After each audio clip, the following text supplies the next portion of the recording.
Hello friends and welcome back to the channel, and today is a great day because Viv Vision is getting buffed. If you've been to the channel before, you know that Viv is one of my favorite champions in MCOC, and I am very excited to be able to exclusively give you all of the details for the buff. Huge thank you to the team for allowing me to do this before anyone else. They know how much I love this champ, and in fact, several of the changes that we're going to cover today are things that I personally advocated to the balance team to have included. You can thank me later. Alright, first up, let's talk armor up. So her armor up potency is being increased from 7.1% to 9% per buff. Now, everyone likes to point and laugh at how low Viv's base stats are, but, there is a bit of truth to it, right? No one plays perfectly 100% of the time, and even the best player is going to take some chip damage on a blocked hit here and there, or even straight up take a hit to the face. So let's take a look at what this means from a number standpoint. These are going to be for an R5, by the way. So Viv starts the fight with 16 armor up buffs, and currently that gives her an armor rating of about 55.8%. And with the buff, that increased potency, you're going to see an effective increase of just over 4%. This doesn't really feel like a lot, and I personally would have liked to see this a bit higher, especially since you have to sacrifice your armor ups as part of your damage loop. On the other hand, anything that kind of makes her safer to play in Battlegrounds and Alliance War, which is kind of where she's intended to be played, I think is a positive change. Alright, number 2, her base ability accuracy is being increased to 125%. So currently, only her phase has this increased ability accuracy, and going forward, it's going to extend to everything in her kit. So this was something that I specifically pushed for to make Viv viable against Domino.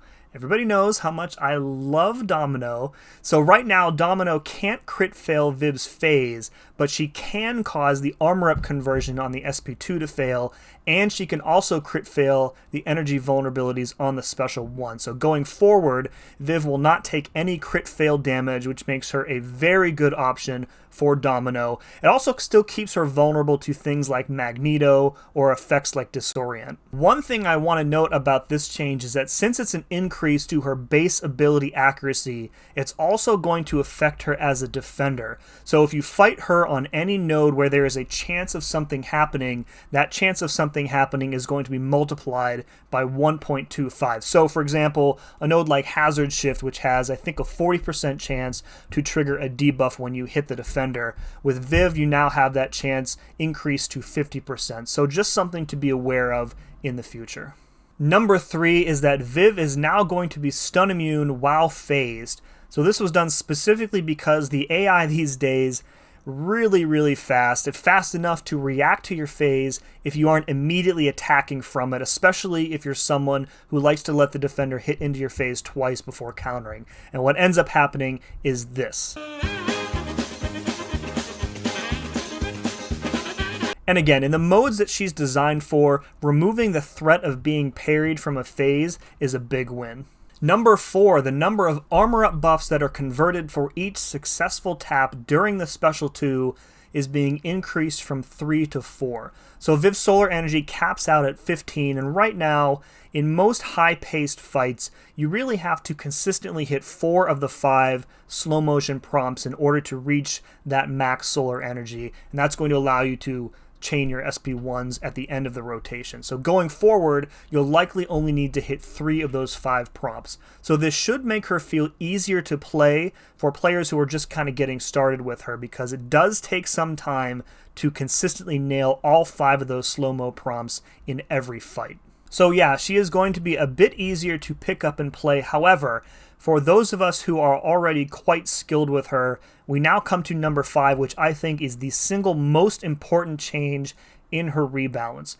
So during the special 2 with her, the first time you successfully tap one of those slow-mo prompts, you're going to deal a burst of red damage equivalent to a percentage of your attack rating. And then for each subsequent prompt that you tap successfully, that damage value is multiplied according to the number of taps that you have. So if you hit all 5, that damage is multiplied by 5. So it just kind of goes up and up and up.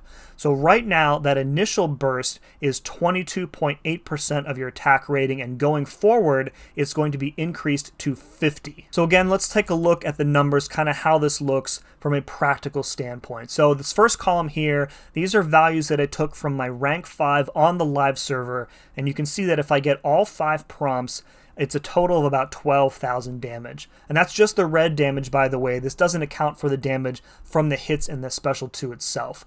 Now with the new attack ratio, you can see that tapping every prompt now deals just under 40,000 damage, and if you're curious, that's an increase of well over 300%. So the result of this is that the damage output in a single cycle is going to increase substantially for her. Now I called this the most important change here, and that's because I found that too often in Battlegrounds it was very difficult for her to finish non-ideal fights in a single rotation, and beyond that, like punching up with her was pretty difficult to do. So I think this should mostly eliminate those situations, and I think that at rank 5 she'll be able to comfortably take out just about any other rank 5 6-star, as well as many rank 2 7-stars. So what I found interesting about this one and number 4 together is that the Rebalance team has managed to eliminate the need for a new player to consistently hit all 5 prompts, while at the same time heavily rewarding a skilled player for doing so, and I thought that was pretty cool. All right, number 6, the duration of her energy vulnerabilities is increasing from 15 seconds to 17 seconds. So in my initial testing of this on the CCP server, if you get yourself to just under 2 bars of power before starting your Special 1 chain, at max sig, you can actually get a 4th Special 1 in before the energy vulnerabilities completely expire. So again, this seems like a small change on the surface, but I think that it's going to have a very positive impact on her damage output. Last but not least, and this is another big one, her energy vulnerabilities are going to be passive effects going forward rather than debuffs. So this is instantly going to make her more viable against the skill class, especially against tough defenders like Zemo, Korg, Kingpin, maybe even a Tuma.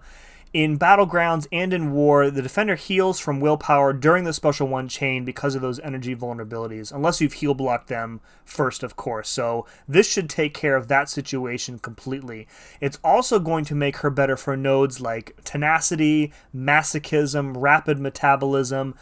I think in general, making her viable for a wider range of fights is a really good change. So just a quick reminder on how rebalancing is scheduled. The changes for Viv are going to be on the CCP server throughout the rest of this month and then into September, and then the changes should be live in-game with the October patch. Very much looking forward to seeing how these changes go over with other Viv players. So overall, I'm feeling pretty optimistic about these changes. I think that the team really hit on all of the major pain points with Viv. There were some other things that myself and some folks in the CCP suggested, but in hindsight, those suggestions were kind of like pie in the sky wants. And probably out of scope for a rebalance effort. So in any case, let me know what you think about the Viv buff in the comments below. If you enjoyed this video, please remember to press like and subscribe to the channel. And as always, thank you very much for watching. We'll see you again next time.